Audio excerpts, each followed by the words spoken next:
Là, dans ma deuxième vidéo, je reviens pour vous dire, j'avais dit tout à l'heure qu'affaire à suivre, non? Voilà, comme Zobro dit que j'ai pas... Effectivement, c'est comme ça, moi, il parle. Dans mon effectivement, là, écoutez-moi. Il a fait une première vidéo, il fait une deuxième. Tout à l'heure, il a montré la lettre d'Alassane Draman Ouattara qui m'a écrit. C'était Sidi Touré qui était en son temps son chef de cabinet et qui m'a écrit qu'Alassane a besoin de moi. C'est-à-dire, moi, là, s'il partait, il a accepté d'être reçu par Alassane Draman Ouattara. Il me donnait un poste. Mais j'ai refusé parce que j'ai vu que c'était quelqu'un qui était venu de façon illégale dans mon pays et qui avait pris en otage ma nation. J'ai refusé. Tu as vu comment je suis dans le juste et clair dans mon combat? Voilà, maintenant je vais te dire quoi. Ça c'est un. Je t'ai montré aussi la lettre du ministre de l'Intérieur français qui m'a écrit effectivement pour me dire que de retirer la plainte et que à la France, et que s'ils retirent la plainte à la France, ce que moi je cherche, ils vont me donner, mais porter plainte contre la France, c'est pas l'essentiel. Je savais très bien que le combat allait être difficile, mais j'ai refusé. Je reviens pour essayer de récapituler un peu les choses. Hein? Madame le docteur, la doctrice, je ne sais pas comment on les appelle là même. Madame, les choses au Senda Senghor sont deux. Voilà. Stephen Hawkins. La plus intelligente des choses, comment on appelle, des intellectuels du monde. Tu comprends ce que je veux dire? Voilà, donc c'était pour te dire, je t'ai montré la lettre du ministre de l'Intérieur français, je t'ai montré la lettre de Sidi Touré, qui est le chef de cabinet du président de la République, Alassane Ouattara, qui m'avait demandé en 2012, à ce moment, je n'étais pas encore venu ici, pour effectivement me demander de venir travailler avec eux, que j'ai refusé. Je t'ai montré ça, non? Voilà, maintenant je reviens. C'est ça quoi? Maintenant, je vais te montrer ma richesse. C'est mon salon en bois sur lequel je suis assis là. Je suis assis là, parce que je me dis quoi? Que quand tu es un être humain et que Dieu t'a béni, parce que je suis une femme, il y a beaucoup de chance, ma chérie. Je ne peux pas passer devant un homme. Il t'a dit que c'est ton mari qui m'a dit que c'est une certaine Sylvie Dadi là. Dadi, Sylvie Dadi, quoi? Dadi, ouais, c'est pas, il a dit quelque chose comme ça. Qu'elle soit même comme toi qui t'a donné les informations, qu'elle me connaît, qu'elle vient des Ougoubé, comme tu l'as dit là, non? Donc, tu as vu combien de fois, tu as vu? Si c'était une mauvaise femme là, tu as vu, non? Peut-être aujourd'hui là même, il y a un problème. Bah, ça, c'est entrer en matière.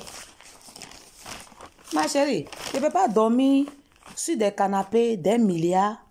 Non, je ne peux pas. Quand moi, je sais que mon pays souffre et que je sais que ma nation est en train de souffrir. Moi qui suis folle, là, ça n'était pas là. Parce que j'ai hérité des folies de ma maman. Je te parle de ça. On dit ça, t'as Sylvie. Comment elle s'appelle? Ton mari dit que t'as Sylvie Dadia ou bien quoi là. Qui Dadi ou bien quoi là. Qui t'a dit là. Dis à cette femme là que. Toi, tu es sûr que c'est vraiment mon parent? Toi, tu penses que moi, mon parent, quelqu'un qui est mon parent, qui te dit elle est mon parent, mais elle est de mon village, comme elle t'a dit là. Comme cette personne là t'a dit là. Tu penses que c'est une personne normale, elle qui n'est pas folle, mais qui n'est pas fou, mais c'est pas qui c'est qui dit Dadi, mais c'est femme, mais c'est garçon, qui n'est pas fou là, peut venir dire ça de son parent. Soit c'est la jalousie, soit c'est la sorcellerie, soit c'est elle-même là, elle doit être très dangereuse. Donc toi-même là, tu dois être très attention à cette personne parce que c'est une personne de mauvaise moralité. Parce que moi, mon parent ne peut jamais dire ça. Même si c'était vrai, parce que c'est archi faux, je suis très tranquille, très bien dans ma tête, très posée. Donc, ce qu'ils t'ont dit d'abord, c'est archi faux. C'est-à-dire qu'ils t'ont induit en erreur en te faisant mentir. Donc, je continue. Hein. Tu sais quoi? Tu as 1 milliard de fauteuils dans lesquels tu dors. Tu es tellement riche jusqu'à tu veux me donner aussi là. Mamie, Madame la Richard, milliardaire, au-dessus des milliardaires, pardon, ne me donne pas aussi. Je ne refuserai pas ton aide, mais cette aide là. Il faut donner ça aussi à tes parents de l'Ouest, tes femmes de l'Ouest qui ont souffert, pour lesquelles je me bats tout seul comme ça, moi seul, pas moi. Et puis regarde, je leur envoie ça. Tu vois? Les femmes de l'Ouest. Tu te rappelles de la sous-préfecture de Zounon? Ils ont tué tous les hommes, puis ils ont laissé les femmes. Ces femmes-là souffraient, ça ne va pas où dormir. Chaque fin de mois, ils ont besoin seulement de 20 000 francs, 30 000 francs par mois. Monsieur, madame qui fume cigare, après qu'ils auront fumé drogue. Je vous demande.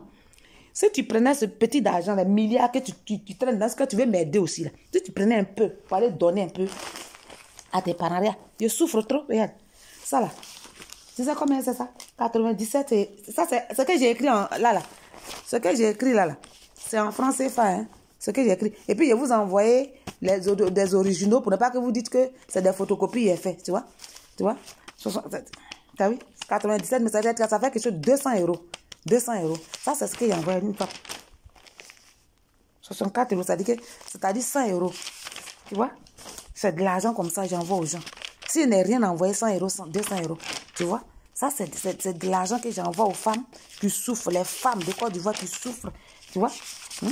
Qui souffrent. Qui souffrent et qui ont besoin d'aide. Tu vois?